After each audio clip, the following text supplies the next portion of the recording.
Namaste. It's 7:15 a.m. on Sunday the 27th of October, and it's time to go live on another bicycle live stream. Did I say bicycle? Yes, I did. It's Silly Sunday. Can't wait for Wacky Wednesday, or Terrific Tuesday, or Mundane Monday, or Terrible Thursday, or Freaky Friday. Anyway, good morning. I've ridden 30 kilometres. I'm up, well, long way north. Chevron Island, yes. And I'm starting to head south. So now I have got the wind behind me. That's going to help a lot. It's going to take away the the wind noise that I would have otherwise had.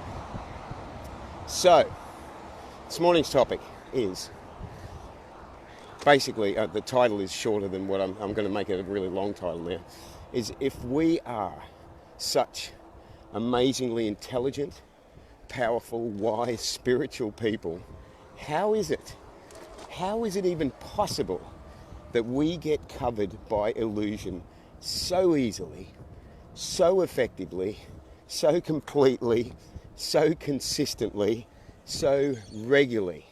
How is it that us so-called intelligent, wise souls end up in that situation? Well, stick around and you'll find out. But first, a word from... No. I'm not doing that.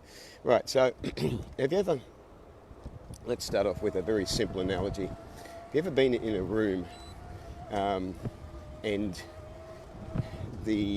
you've had the light on and then you turn the light off? Boy, that's simple. This is the most simple analogy you're ever going to hear. What happens? It's instantly dark. Without the light, it is instantly dark. And there's your answer. Right, well, thank you. Thank you for watching. Okay, let's expand on that a little bit. So, there is a natural light within every living being. That natural light is referred to in the spiritual sense as the soul, and is connected, always connected, to the super soul. And from there we are able to tap into universal wisdom. We are able to tap into universal light. Thank you for watching, Dale and Kelly and Mitchell. So we have this wonderful ability to always be connected to the truth and the source. But we also have an ability to be incredibly easily covered by illusion on a minute by minute, day by day, hour by hour, day by day basis. So if we have this constant connection to source, how could we possibly be covered by illusion? Well, it works like this. We are... Hang on a sec. Right, we are just making sure that cyclist didn't want to run into me. Some people don't know which side of the road is left.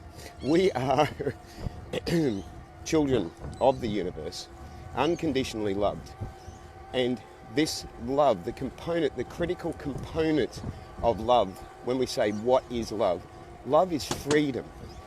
Love is letting go. Love is giving whoever you love the freedom to have the free will, whether they choose to love you back or what they have. In other words, love is giving someone the free will to choose what they or who they wish to love. That is love, and it is the opposite of control and force and any of those other things that we sadly see examples of in the media and in the movies and that as well. So let's go this way. This looks pleasant. So love, because love is about freedom, that is what love is. That component means that we always have the free will to choose to listen to the source of all wisdom that we are connected to, or the free will to fall for the opposite, which is known as Maya, as the illusionary energy. We have that choice. We're not forced to follow eternal wisdom. Otherwise, that we would not be held in a state of love. We would be held in a state of control. Love is about freedom. We have the opportunity to discover every minute of every day where the truth is and whether we're connected to it or not. And we also are part of a, what would you call there is a responsibility attached to that, which is known as karma. So there is implications for the paths we choose. That being the case, how is it possible, if we know that we are connected to all that is wise and powerful and loving, why would we choose anything else? In other words, wouldn't we just look at Maya and go, no, you don't interest me at all. I've seen the truth. You're a pale reflection of it. You're a perverted reflection of it. You know, you might look like real fruit, but you're a plastic imitation. You know, you might, when I go to taste the real fruit, it's actually plastic. I'm eating plastic. You see what I'm saying? So the reason why we are so effectively covered by illusion is because illusion has behind it the power of the source.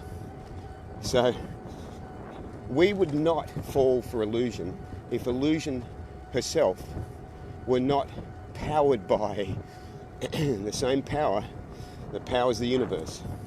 And that might seem really strange, but that is the understanding in spiritual, the spiritual understanding of why illusion is so powerful, why we effectively fall for it.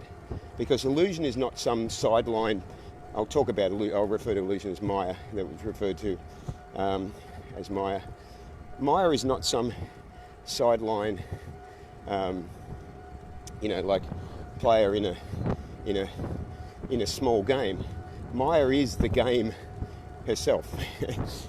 Maya is empowered by the universe as part of the spiritual process of freedom to be completely convincing, or almost completely convincing, like 99.9% convincing in her illusion. Those that have the wisdom to see beyond the illusion, those that can still the illusion as it comes through the mind enough, benefit and realize that it is an illusion, that Maya is playing a game, a trick with us, that the fruit that she presents as beautiful, organic, juicy fruit is actually glossy imitation. And the proof of the pudding is in the eating. So we try this fruit and we go, I'm not satisfied. It's just not it. It's not the answer. So those of us that are still wise enough to know this and have not been so caught in illusion that we can't even see our way out, that we can't even understand what's going on, we can tap into that wisdom and see the game for what it is, so that each day, each moment of every day, when Maya tempts us through our mind and says, do this, do that, follow this, this is really where the answer is, we'll go, no, it's not. It's not where the answer is. You tried it before 1,000,000 times. It didn't work for me. Didn't work for anyone else I know. It's never worked in history. It never will. You're not the answer. You're just a little distracting trick that I've got the free will to choose, but if I do, I have to also bear pay the price of making that choice, because I will then be in a state of lack of peace, of discontent, of unhappiness, because I've chosen the plastic fruit instead of the real one. So, if we really are wise, powerful, spiritual beings underneath all of our human experience, then we should really tap into that. We should really show how wise we actually are by using that wisdom to see beyond the game that we are stuck in and see who the main player is, Maya, the power of illusion, and see how effectively she's been distracting us and everyone we know throughout the entire history, and then wake ourselves up a bit and go, hang on a second, I've looked at this, I see what's happening here, I see that it's not going to lead to the happiness and the love that we're all searching for. What can I do about it? What I do is I resist her temptations. And how do I resist her temptations? I resist them by going for a higher goal. A higher goal being a spiritual goal, a spiritual understanding, a spiritual reward. So in doing that, I'm then fulfilled, because my fulfillment shifts from pleasing myself, which is what Maya says, please yourself and you'll be happy, to being of service to others and then finding your happiness through that, finding your peace and your contentment. So I hope this has given you some food for thought, especially vegan food for thought. Hope you have a great day. It's looking pretty good apart from the wind. Remember to live vegan and save lives. Oh, and thank you, thank you for watching, Matt. Hope you have an amazing day too. And I'll get around this roundabout and then I'll stop the live stream if I ever get around this roundabout. So thanks for watching. Oh, and ahimsa.